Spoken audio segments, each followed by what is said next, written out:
Iran mengira dirinya cukup terlindungi sampai negara-negara tetangga Islam memutus aliansi dan meninggalkan netralitas yang selama ini dianggap Teheran sebagai tameng. Perubahan itu menjadi jelas ketika serangan diluncurkan dari wilayah Bahrain ke arah Iran, ketika Kuwait, Yordania, dan Bahrain kembali diserang oleh rudal dan drone Iran. Dan kapan Blok Teluk memperkeras retorika mereka dalam pembelaan bersama. Menteri Luar Negeri Arab Saudi, Pangeran Faisal bin Farhan, bersama rekan-rekan Arabnya dari Qatar, Oman, Bahrain, dan Yordania mengecam serangan berulang yang dilakukan Iran terhadap negara-negara di kawasan tersebut. Mereka menolak segala tindakan yang merugikan kedaulatan negara atau mengancam keamanan dan stabilitas regional. Pernyataan tersebut disampaikan setelah Iran menutup Selat Hormuz dan menyerang beberapa negara di Teluk. Teheran berharap bahwa kedekatan agama, bisnis minyak, dan ketakutan akan perang regional akan mencegah tetangganya untuk bekerja sama dengannya. Namun, harapan itu mulai runtuh.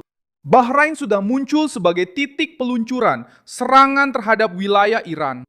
Dewan Kerjasama Teluk mulai menganggap serangan terhadap satu negara sebagai serangan terhadap semua negara anggotanya. Dan Arab Saudi kembali menghadapi langsung jaringan pro-Iran di Yaman yang membuat negara-negara tetangga berbalik melawan Teheran. Saya akan segera menceritakan semuanya kepada Anda. Jika Anda suka konten yang langsung dan tanpa basa-basi seperti ini, pertimbangkan untuk berlangganan, karena di sini ada video seperti ini setiap hari. Pada malam tanggal 13 hingga 14 Juli 2026, Amerika Serikat melancarkan gelombang serangan lagi terhadap Iran.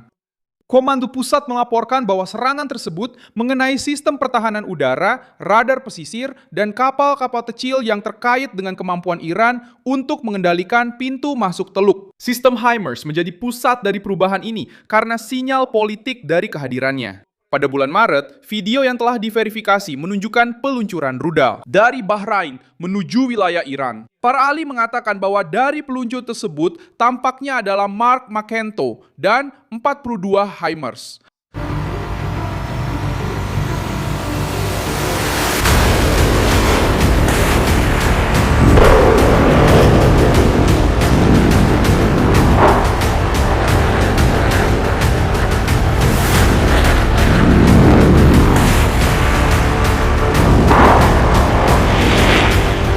Telah menerobos sebuah batasan penting. Wilayah dari negara Islam tetangga tampak terlibat dalam serangan langsung terhadap Iran.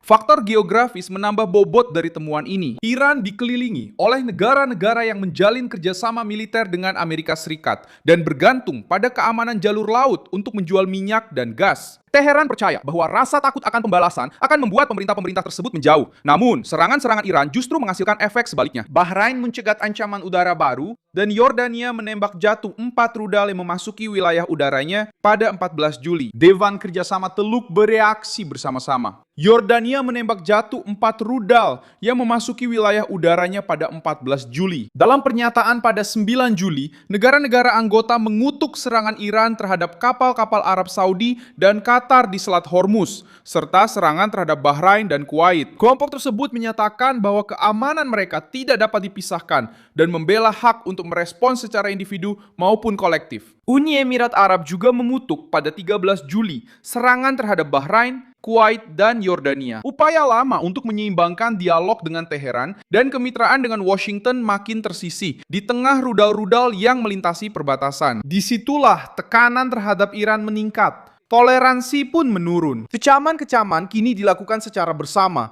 dan hak untuk merespons secara kolektif mulai masuk dalam wacana regional. Pada bulan Juni, para menteri dari Teluk dan Amerika Serikat telah menegaskan kembali kemitraan strategis dan mendukung kebebasan navigasi di Selat Hormuz. Ketika Iran mengumumkan penutupan baru, ketika kembali menyerang kapal-kapal, arus lalu lintas menurun dan harga minyak naik. Data yang dikutip oleh Reuters menunjukkan penurunan sekitar 52% dalam pergerakan kapal antara 10 dan 12 Juli. Sementara harga minyak naik lebih dari 9% pada hari Senin, bagi Kuwait, Qatar, Bahrain, Arab Saudi, Oman, dan Uni Emirat Arab membiarkan Teheran mengubah jalur tersebut menjadi senjata, berarti menerima kerugian besar terhadap keamanan jangka panjang. Respons Iran menunjukkan bahwa rezim tersebut memahami bahayanya. Garda Revolusi menyerang fasilitas yang terkait dengan Amerika Serikat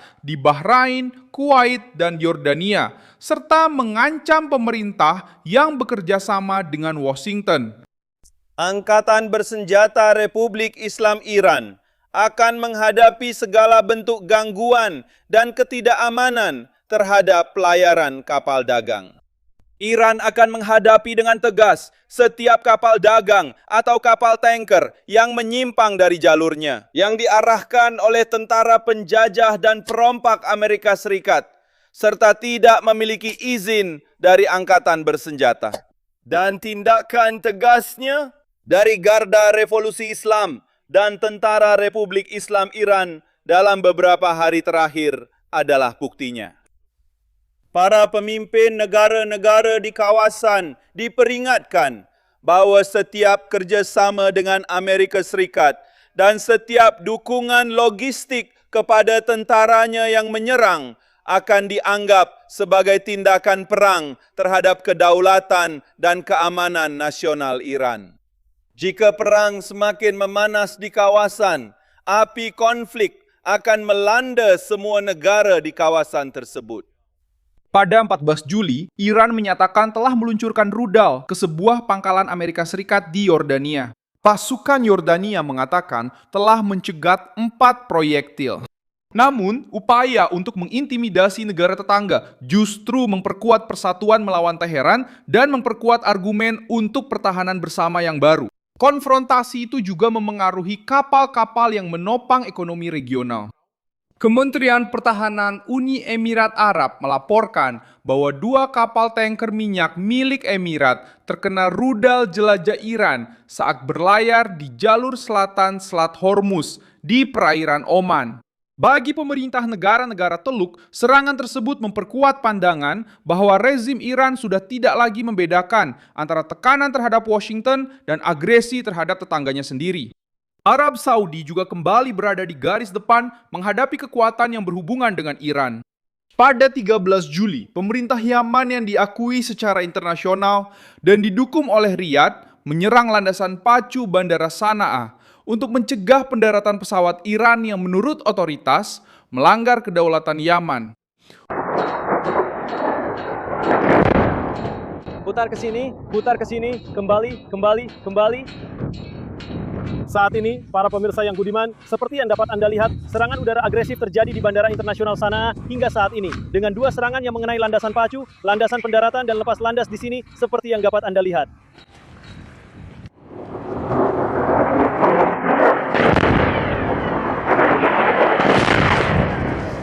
Sebuah agresi dengan ciri-cirinya sendiri, ciri khas.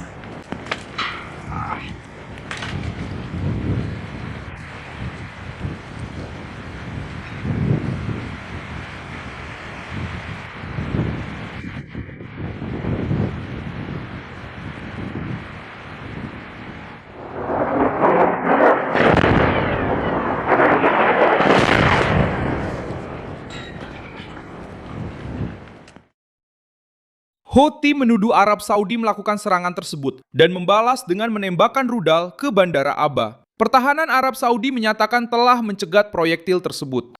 Peristiwa itu mengakhiri 4 tahun gencatan senjata informal dan menunjukkan bahwa jaringan regional Iran juga mulai mendapat tekanan di luar Teluk. Pesawat Iran akhirnya mendarat di Hodeida, wilayah yang dikuasai oleh Houthi. Meskipun demikian, upaya untuk memblokir pesawat tersebut memiliki dampak politik. Riyadi dan sekutunya menunjukkan bahwa dukungan Iran terhadap Yaman tidak akan dianggap sebagai hal yang biasa. Iran masih memiliki kemampuan untuk merespons dan terus meluncurkan rudal serta drone. Kesalahan rezim adalah membayangkan bahwa tetangga-tetangga Islam mereka akan menerima serangan terhadap kota, pangkalan, kapal, dan sumber pendapatan mereka tanpa batas waktu. Serangan terhadap Bahrain, Kuwait, Qatar, Oman, Uni Emirat Arab, dan Yordania telah mempersempit sisa ruang gerak politik yang masih ada. Dengan setiap tembakan baru, pemerintah-pemerintah tersebut menjadi semakin bergantung pada perlindungan Amerika Serikat dan semakin bersedia untuk bekerja sama dalam pertahanan dan intelijen. Pada hari Selasa, 14 Juli, blokade yang diumumkan oleh Amerika Serikat mulai diberlakukan di sepanjang pantai Iran, sementara kapal-kapal netral dan muatan bantuan kemanusiaan harus menjalani pemeriksaan. Jika Teheran bersikeras menyerang negara tetangga dan menutup Selat Hormuz, mereka akan menemukan lebih sedikit netralitas dan kawasan yang lebih terorganisir untuk mengubah isolasi Iran menjadi tekanan militer, diplomatik, dan ekonomi. Terima kasih banyak telah menonton video ini sampai selesai. Dukung proyek kami dan berkontribusilah secara finansial melalui kode Pix yang muncul di layar Anda. Kami adalah saluran independen yang fokus untuk memberi Anda informasi yang benar. Kontribusi Anda membantu kami untuk terus bertahan.